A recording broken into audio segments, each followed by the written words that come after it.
Certainly not. It's not it doesn't raise any question of morality, and if it raises any issue as to law, it only requires people to be educated on the true position of the law. And it is first and foremost, former President Goodluck Jonathan does not only have the right to contest as president, he does not suffer any encumbrance whatsoever. He doesn't suffer any predilection, no restriction whatsoever, in absolute terms, in terms of deciding to contest. And I like the way one senior advocate had put it in the writing I just saw a moment ago.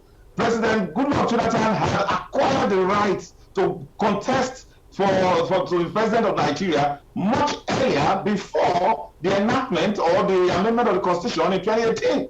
And it's clear with Supreme Court pronouncements that are time-tested, that are the final positions of the law, that you cannot give retrospective interpretation to any law, particularly when it has to do with the rights, the substantive rights of an individual. So that is settled. It begs a lot of question when you see all of these apprehensions as to why Goodluck Jonathan cannot contest. Well, those are political opinions. They're afraid of the man, and it doesn't matter whether it was the APC. And I like to, for very important reason, state this, that from our constitutional history, even our political history, it's always the fact that persons are invited, persons are given the privilege to become Nigeria's president. It doesn't matter what the aspirations are. So when you bring up the issue of morality, and we bring up the fact of history, whether it is Shehu Shagari or Olusegun Obasanjo or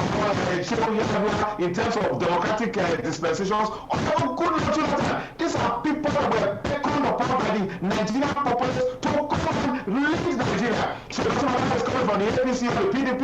So Goodluck Jonathan is at that, crossroads at this moment to serve Nigeria. I don't want to speak more to that extent. When you find those who his former political traducers and now the ones calling upon him to say, come and save the situation. And then some persons are prevaricating, trying to conjure all sorts of reasons that are unfounded to say that if the law doesn't.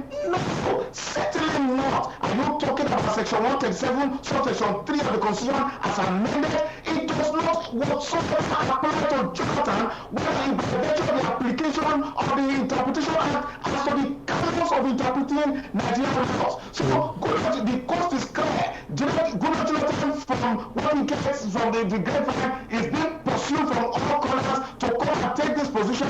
Well, that decision is up to him, but it has got nothing to do with morality, but everything to do with the constitutional rights that he possesses under section, under section 137. Nothing in those terms and conditions by President Goodluck Jonathan from contesting. And I like the position of the Supreme Court. In the decision that was given by the lead decision was given by Justice Wike, Justice of the Supreme Court, Wike, when he states specifically, an interpretation given retrospective effect cannot be accepted, especially when it would affect rights that are vested in regards to liability or disqualification for past events. We are talking about that pronouncement was made in the case of in the particular case of Adesanya and Adewale in the year 2000 in the Supreme Court of Nigeria. You cannot make a particular law and then you specify it to deny a particular individual of a right. It is not done. Goodluck Jonathan possesses that right not only under the Constitution of the Republic of Nigeria as amended, but also on a very important law of Nigeria and international law which has been domesticated in Nigeria. I'm not talking about the African Charter of Human and People's Rights, which grants unfettered access to everybody to participate in the ruling of this country. Now, you must also consider the provision of Section 137, Section 1B. It says that one of the only reasons you can ban a person from contesting for the post of president of Nigeria is when the person has been elected 2 times to the post to the position of president of Nigeria. The simple question to the kindergarten lawyer is, has Joe Goodluck Jonathan been elected twice? Certainly no. He was appointed once and was elected wants. He has the full right to be elected again if the people of Nigeria so wish. All right. Okay, Frank. You are actually, taking the lead, preempting some of the questions that I had in mind. But I will still ask Eric here. When does a law take effect? For instance, if you promulgate a law, when does it take effect? And in the case of a constitution, if you amend the constitution, when does that amendment take effect? Does it also key into when the constitution itself first came into being, or that particular amendment takes its own effect from the day it was done? Generally, when you amend a law, including a constitution, yes, it takes effect from the date of commencement as stated in the law. Okay. In this case, the fourth alteration has a commencement date. 6th or 7th of July. 7th of July. Of July 2018. June or July? 2018. 2018. That is the commencement date. Now, there are situations whereby the parliament will make a law and specifically state that this law will take effect from some time in the past. In that case, it means that it is expressly stated that the law will take retrospective effect. Yeah, but haven't our court spoken against that? That in a democratic setting, definitely, you cannot even have that kind of a law. Definitely. That it presupposes that there is you are targeting exactly a person. The Supreme Court actually in addition, one expression for it. Yeah, yes. In addition to the general principle that the law look at the future and not the past, there is also the very fine distinction, and that is the key in all this conversation. The distinction between procedural law and substantive law.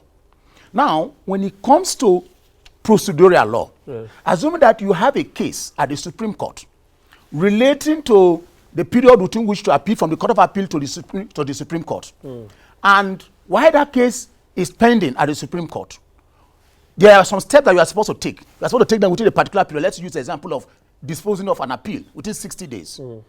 A law is made, just like the fourth alteration that we are discussing here. It comes into effect, and that appeal is not decided within that period, because the period within which to carry out a particular action falls under the umbrella of procedural laws. So such an amendment that comes into effect, we apply. In other words, procedural laws take retrospective effect because they relate to procedure, period within which to do something. For example, I want to sue Corporate Affairs Commission, CAC. I must serve them pre-action notice. If I don't serve them, my action will be null and void. But if, while the action is pending, a law comes into effect to say, look, you don't need to serve them, that law will take effect immediately. But when it comes to substantive law has to do with rights of people. For example, accrued right, eligibility to contest election, such as what we're discussing here, is a matter of substantive law because it has to do with the right of an individual to contest election. Such laws related to substantive law takes effect from the day it comes into operation. In this case, for section 137 subsection 3 to apply, the event such as, number one, the president or governor completed the term of another person and served one term, which is a Goodluck case, must have happened after July 2018. Anything that happened before July 2018, section 137 subsection 3 does not apply. And that is why we have said unequivocally that section 137 subsection 3 does not apply to President Jonathan. And let me even mention this point. This controversy, like I said, is happening only in Nigeria. It won't happen in other places. Why? Do you know why I say so? You recall that only last week, one of a very senior member of the profession, Femi Falana, was one who raised the issue, and it became, although even if it was there. I've read the views of two other senior advocates apart from him. And all three of them, except for Michael Sekome, who disagreed, who insisted that former President Jonathan can contest. Yes. Ballista Okutapa. Yes. And Femi Falana are on the same page. Yeah, let me tell you about but they gave different reasons. No, you see, why the position of Falana is significant and it's very strange when it comes to Nigeria because of his history, his practice history with that provision, the fourth alteration. Tony and PDP was an appeal that Femi Falana argued before the Supreme Court. And that case has to do with the application of part of the fourth alteration with respect to period within which to dispose appeal. And in that judgment, my Lord, the Honorable Justice Eko clearly stated that there is a distinction between procedural and substantive law. That the question of period within which to dispose appeal or to appeal is a matter of procedural law. But if it is a matter of substantive law, which has to do with accrued rights, that it will take effect from the day the law comes into effect. Now the question is, how can somebody who was involved in an appeal, he was involved as a lead counsel, he argued that appeal at the Supreme Court, and the Supreme Court gave such a judgment, and I'm very sure that judgment is in his office. Come out and argue it's otherwise. In the public domain, not just his office. And he couldn't even refer. At least in fairness, the rules of professional conduct is that even if a position of law does not favor you, you must also say that this is the other side of argument. But conveniently, for reasons best known to them, they decided to suppress it. Now, the point is this controversy is not about law, it is about politics. And my advice to some of our politics, as in some people don't want Jonathan to run. Precisely. You see, like I said earlier, the mere mention of Jonathan is sending shivers across the country. People who thought that they were already president are now having a rethink. And I think that is why you have this mobilization of opinion to intimidate, because it's strategic. The idea of whether Jonathan is strategic for two reasons. Number one is to demarket him politically.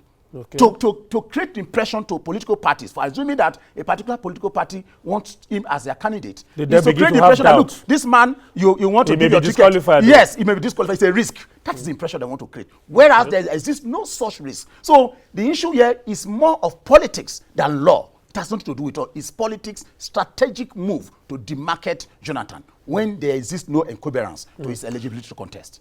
Frank, I was looking for what the Supreme Court said about retrospective laws in a democratic setting. The Supreme Court actually used the expression, retrospective laws are prima facie questionable policy and contrary to the general principle that legislation shall not have retrospective effect. That's like trying to interpret a statute to deprive a party of an accrued right. I'm just trying to paraphrase what the Supreme Court said in one of the cases. Yes. Can't remember which of the cases now.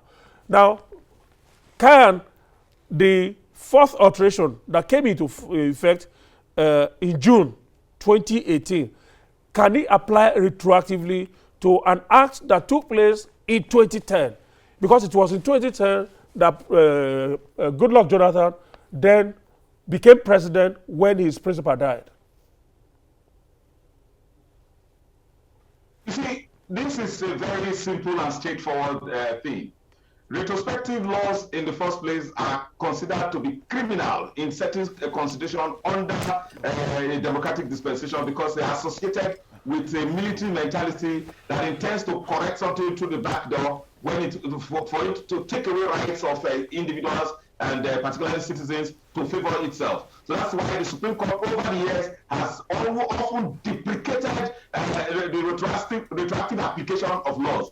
In this case, it is clear. My dear friend, I cannot agree with him more than the way he has submitted. Retroactive application of laws can only be specific.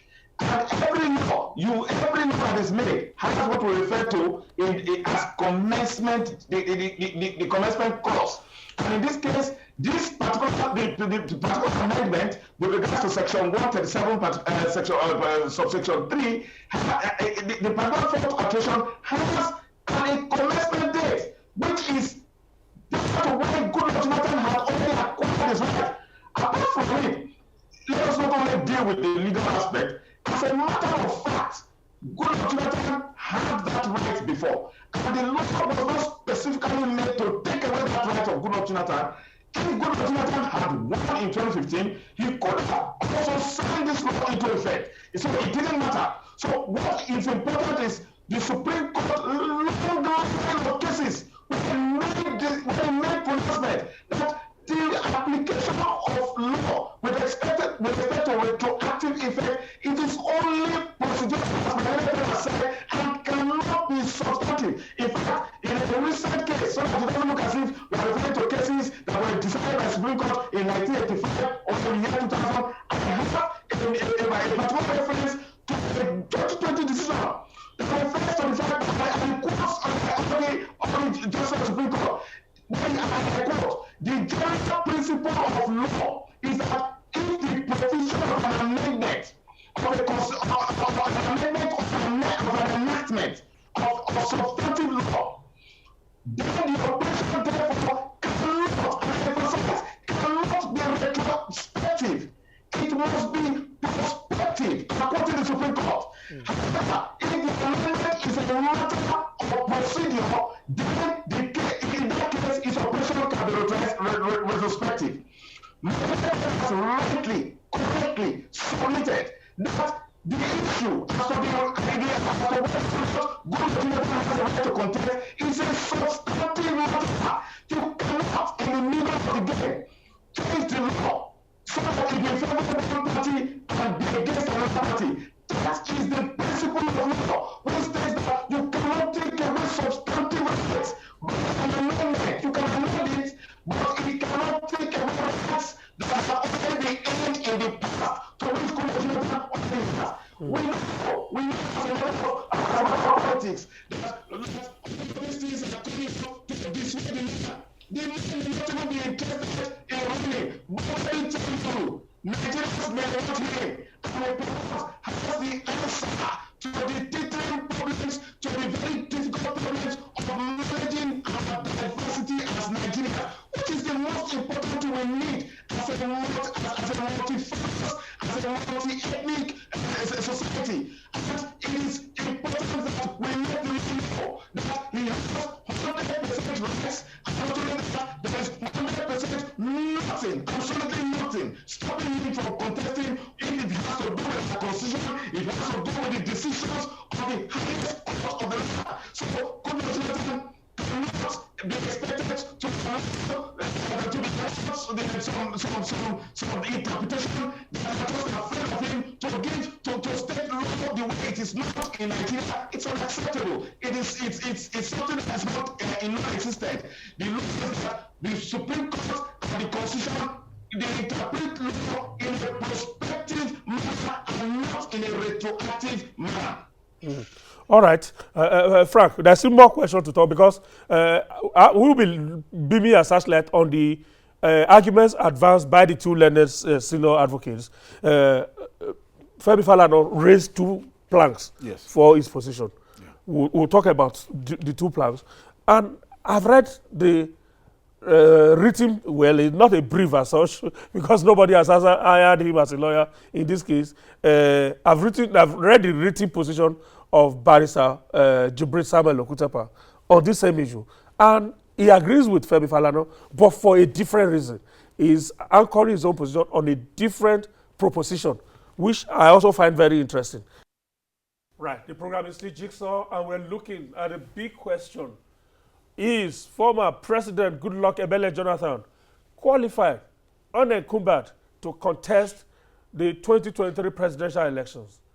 Very big question that has been dominating the polity. Lawyers are divided on this issue, and strangely, you find very senior lawyers also making arguments and counter-arguments on this very issue. I have two lawyers with me in the studio for this purpose, where one is with me in the studio and one is joining us virtually.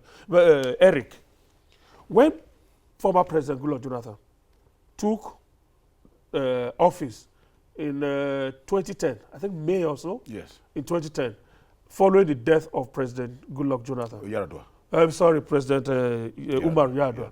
Was he sworn in as a president on his? Did he win election and he was sworn in as president? Not at all. The question. Or he was fulfilling a constitutional requirement.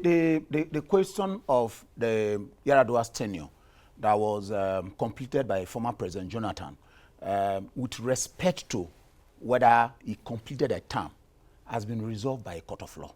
Significantly, full panel of the Court of Appeal in Njoku and Goodluck Jonathan. When he was to contest the 2015 election, a Nigerian called Njoku went to court to say, look, you completed the term of Yar'Adua.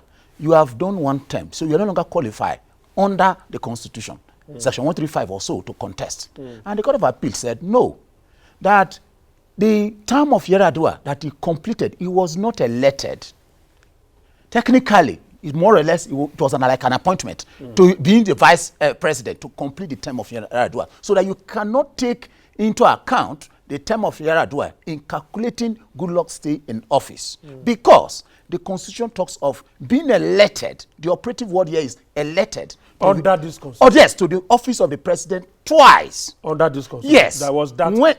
Exactly. When he completed the term of Yar'Adua, he was not elected to the office of the president. Of course, there was no Section 137. No, not 137. There was a section dealing with that you have a 2 term of 8 years. Section 135, I think so. That provision has always been, has always been there. And in Njoku and Goodluck Jonathan, the Court of Appeal said the term of Yar'Adua that is completed cannot be taken into account in determining how many years he has, in construing whether he has stayed 8 years or 4 years in office. Okay. So, in effect, under the Constitution, did the court actually consider that question of whether he was entitled? Because the argument that Ballista Okutapa has put up in his own written brief, which is in the public domain, is that the real question in that case was not answered because the court dismissed that case based on the preliminary issue of whether the applicant was imbued with locus. No, beyond the issue of locus, the court determined on that. Yes, the court pronounced. He said the reason is this: at the High Court and the Court of Appeal, the guiding principle is that the High Court and the Court of Appeal is not the final court. So, in order to avoid breach of fair hearing, they have a duty to make a pronouncement, even if it's academic, so that the law lords at the top, the Supreme Court, will have the final say. Because if they don't do, if the matter goes to the Supreme Court, the Supreme Court will now send it back. That issue wasn't determined by the lower court. Yeah. If the issue is not determined. So the court, beyond resolving that it had no local standard, went ahead and decided the substantive issue of whether the term of Yar'Adua that he completed, he was elected to the office of the president or it was merely fulfilling a constitutional requirement. Exactly. And in any case, there is this misconception, deliberate in any way, that he has taken oath of office twice. There's nowhere in the Constitution where oath of office is mentioned to determine how many years you have stayed in office. The word used there is elected to this office. You must be elected to the office of the president and you have a right to stay for only 8 years. That's what the law said. It didn't say take oath of office. No, taking oath of office is not the criteria to determine how many years you have spent in office. What is the effect of taking the oath? Because that was the issue that was determined, that was part of the issue determined in Peter Obi's case and Marwa's case as well. Marwa's case involved 5 governors that time who were trying, whose election were nullified. Yes. They contested in the re-election and won, and then took a fresh oath of office. And the court said, no, the oath of office you took before your election was nullified subsists. Yes, there is a constitutional provision. I think it's one of the amendments, which says that if you are in power, the election is nullified and you win again. Yes. The earlier term that you have spent runs. Yeah. Again, there's also the Ladoja case. Falana mentioned the case of Ladoja. Yeah, because he mentioned all of those cases. The second leg of his argument. He mentioned so many cases. That's why we are trying to look at what were actually the decided principles. The second leg of cases. his argument is that the Supreme Court in Ladoja's case says you cannot, under any circumstance, stay in office beyond 8 years. Now, beyond the fact that the Ladoja case has no application at all to the instant case, but let me tell you the ratio descendant, the reason for that Ladoja's case. The reason was very simple. Ladoja was impeached. He went to court. From the High Court to the Supreme Court said, look, his impeachment was illegal, null and void. The effect in law is that Ladoja was not impeached at all. In the eye of the law. Continued. Exactly. Even when another person was in that the same office. thing with Amechi. That was the same philosophy that the Supreme Court used in Amechi. Was it Amechi or it's Silva? It's not the same principle. Silva and some others. The principle that in the eye of the law, this thing never happened. Okay. That is the same principle. The Supreme Court also in Amechi said, in the eye of the law, Amechi was a candidate. Omeya, you did not exist. Remember, Amechi didn't take office on the 29th of May 2007. He took office later. In October. But he didn't stay beyond. Yes. Because the court said, in the eye of the law, he was once you were the one that was there. On May 29. You were the de facto and the de jure governor of Rivers State. The same thing with Ladoja. The Supreme Court said, for those period that you were out of office, you were the de facto and the de jure governor of your state. And the implication of it is that usually they will pay them all their emoluments. Though physically you may not have been in the office, but in the eye of the law, you were never impeached. That is the significant point. So, but those cases have no application to the issue here. I listened to your prologue. Let me conclude. And it was very significant. You narrowed the issue. And I think that even the Supreme Court won't do more than that. The question is, will a law that came into effect in 2018 apply to a situation that occurred in 2010? That is the simple issue. All this, the marrow of Ladoja and the rest are just distractions. So, they're not applicable. Why, Frank, I'm on to you now. Why will Barrister Femi Falana, a senior advocate of Nigeria, that was involved in one of the cases? Tonya and PDP. Yes, he cited that case, but kind of misapplied it to this particular case by bringing in the issue of tenure to the fact that the Constitution does not contemplate somebody spending beyond 8 years in an elective executive position. In which case, if you allow Jonathan to contest again, he will be spending more than 8 years. The Senior Advocate of Nigeria has written that opinion driven by his, his preferences. We are all human beings and we have our sentiments, and nobody should be flayed for that. And I beg to differ with much humility to say that a president or a governor must remain in office, cannot remain in office beyond 8 years. That's not correct. Look, if you look at the provision of Section 305 of the Constitution, for example, which makes provision for emergency rule. So if a president serving his second tenure, for example, that haven't declared a state of emergency where elections cannot hold, can actually rightly stay beyond 8 years in office, and it's constitutional. So that argument is not tenable in any way to bring the issue of the tenure as to the measuring yardstick for whether or not it is correct for a person who has stayed beyond, who has stayed as president, who did the favor to Nigerians to stay as president, appointed to take the place of the president that died. You will now want to count that against him when there is no law that supports it. That is purely sentimental, and that cannot be attributed to the law. Goodluck Jonathan, clearly, if it is particularly with regards to his rights to contest, there is nothing stopping him. We need to emphasize that again and again. And then Section 137, Section 1.3 has a commencement date specifically from June 2018. And whereas Goodluck Jonathan is as if has only had one tenure as an elected president as at that time, and was fully expected, if he decides to now run again, to be elected for the second time, which will be perfectly constitutional and very in order. You see, there is a reason why the law operates with principles, so that it can be predictable, so that you can be certain about what is to happen. We are not supposed to be guessing what the law is at every particular time. Conflicts will have to come when it has to do with facts. But interpreting the application of the law, especially where the words of the statutes are clear, you give them a literal meaning. The point is that from now on, any person who serves out the term of a president as a vice president, who serves out the time of a president that dies, may have been considered, even if it's 1 year, that has not even been tested. But with regards to the right of Goodluck Jonathan, as at 2015 and 2022, the rights to contest remain perfectly the same without any encumbrance of law. Now you touch on a very vital case. We're trying to take a futuristic look at this now.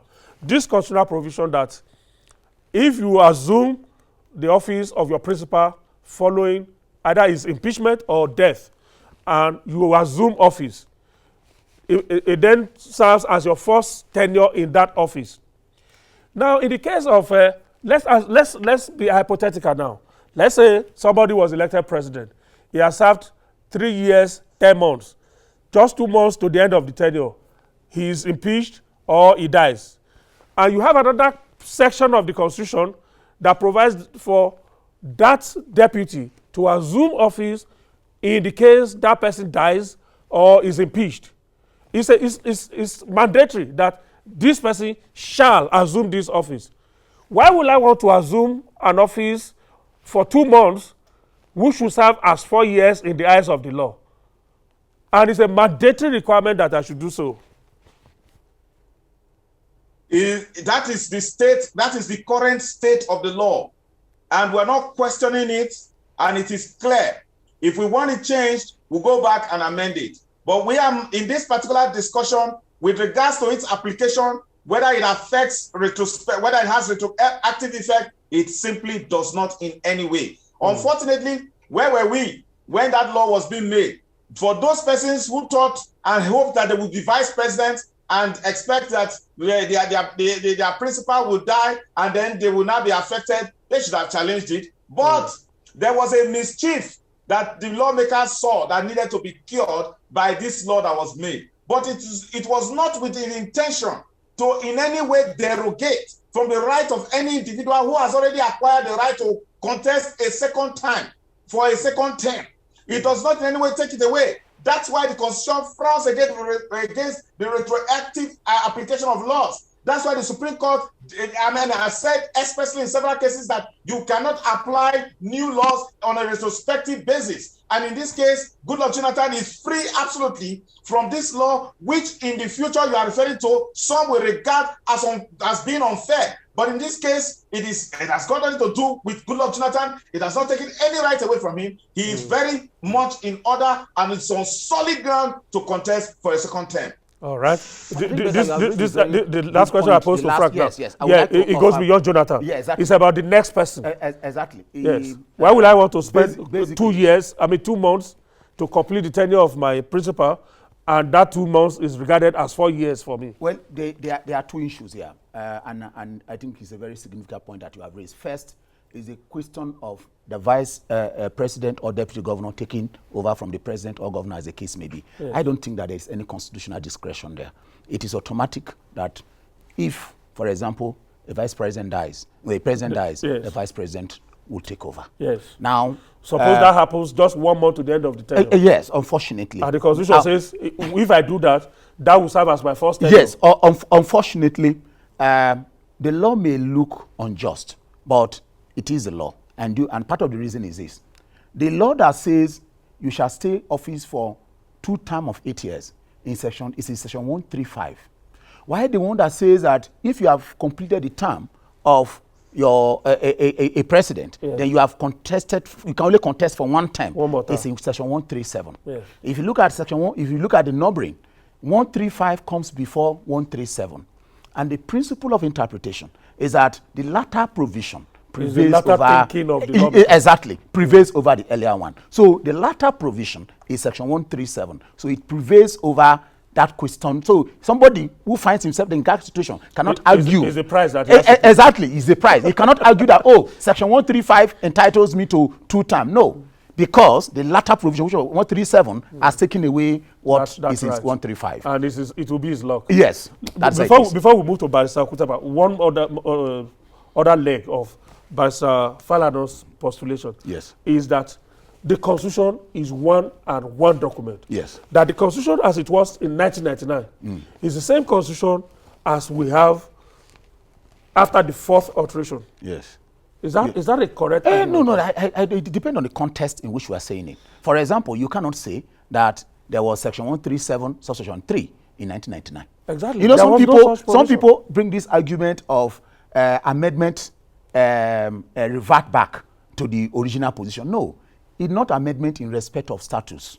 That is amendment in respect of processes in court. If I file a process in court today, a writ of summons, and I amend the writ of summons, the principle, the common law principle is that amendment of my writ will take effect from the day I file the writ. But the issue here is not writ. The issue here is act of parliament. Okay. Legislations or constitution, as the case may be. So that principle does not apply. Different principles apply here. Frank, quickly on this point. The 1999 Constitution, when President Obasanjo took the oath of office on May 29, and the 1999 Constitution by 2018, are they the same document? Or you have 1999 Constitution and then 1999 Constitution as amended? We have the 1999 Constitution as amended because it's a living document. It is not a document that is a document that constantly improves itself but it has fundamental principles for which it cannot change. That's why it's the ground norm. That is why every other law is based on it. If you want to make it uncertain, it means that it means that nobody can now determine what is law after a period of time. You should be able to predict the stability that law gives when you see that it has some fundamental static principles. Now, the principle that you must appreciate here is, for example, under chapter 4 of the Constitution, which deals with the fundamental rights, is that you just don't amend such kind of provisions by simple majority. It has to be two-thirds. It has to reflect truly the will of the people at every particular time. Now, it's the same document. However, when an amendment is done, the amendment cannot in any way be with the intention of taking away the right, derogating from the right of any Nigerian. And that is the matter we are discussing today. If ever a man had a right to contest election at any material time between 1999 and 2018 or 2022, that right cannot be taken away by a later law, because that right is fundamental in nature. It is the same right of equal status with the right contained in Chapter 4 of the Constitution. We are turning attention to the arguments of Ballista Okutapa now. Like I said, himself and Ballista Falana are on the same page, except for the principles of law that the two learned Sikhs advance. Let me read what Ballista Okutapa is advancing, so that we will also look at it. I'm reading from his brief. It says, "It is submitted with respect that the distinction drawn by their lordships of the Court of Appeal, upon which Chief Ozekome's premise his arguments, did not take into account the position that a person," listen to this very carefully now, "that a person contesting the office of vice president is by implication contesting the office of the president. He automatically becomes the president if any of the factors set out in the Constitution in Section 146 of the Constitution occurs." In other words, as Vice President Osinbajo is now, he is already also the president. When he contested as Vice President, by this argument, he also contested as president. Can I respond straight away? So, if you apply this principle being pushed forward by Ballista Okutapa, it will mean that Vice President Osinbajo cannot even aspire to be president. And all those deputy governors now cannot aspire to be governor, because when they were sworn in as deputy governor 7 years ago, in the eyes of the law, they also took oath of office as governor, because if the governor died, they will become governor. I find it very... Benga, you have said it all. What else can I add anymore? On the face of the argument, it is weak, feeble, and unfounded in law. How can you say that once you contest as governor, a deputy governor, you are already a governor? Once you contest as vice president, you are already vice president? No, that argument cannot stand under any circumstance. There's no logical basis for it. There's no logical, but I don't think there is any. You see, the point, like I said, is this. This is an issue that ought not to be a subject of debate. And in order to make an issue out of it, we now have so many arguments, some of them ridiculous, with all sense of humility to them. To say that a vice president is automatically a president and hence cannot contest for president is, with utmost respect, ridiculous. Frank, I can see you. I can assume what your position is, but please voice it out. You see, legal provisions always do not have general applications. They are made, some are made with the intention to specifically apply when certain situations arise. When we are talking about senior lawyers taking positions here, we can only attribute to them that their intentions are different from the way they appear. You cannot say that, yes, there are times that the court has made pronouncement that, yes, the vice president and the president, they possess one ticket, yes, but that is not to say that they are one and the same in terms of offices. The vice president does not automatically become acting president just because he's vice president when the president decides to travel. There are also procedures to be followed to transform him from an ordinary vice president to an acting president. So it's not, they're not the same. However, we have stated the position of the law. We were all around when that amendment was made, but we didn't raise the objections we are raising now. What we are more concerned with, and again, it's very important, is that when we have now decided by our the amendment of our constitution to now tinker with the rights and privileges of who becomes a vice president. Don't forget, the person who is vice president at the time when the president dies, and when the president dies in a hypothetical situation 2 months to the expiration of his tenure, that person who as vice president also had the right to resign as vice president and not to take part in not to assume the role of president. He has the right. So if he willingly takes it up, realizing that will derogate from his right from contesting a second time as president, of course, he willingly accepted his right to be taken. So it cannot be said to be unfair to him, because he also was in a position to say he would not have also accepted. He could have resigned. So they cannot be the same. Unfortunately, that is the position of the law. With regards to President Goodluck Jonathan, that is not the law, because the law does not have retrospective effect on his right to contest for a second term. There are distinctions, and there are provisions, there are Supreme Court decisions to that effect.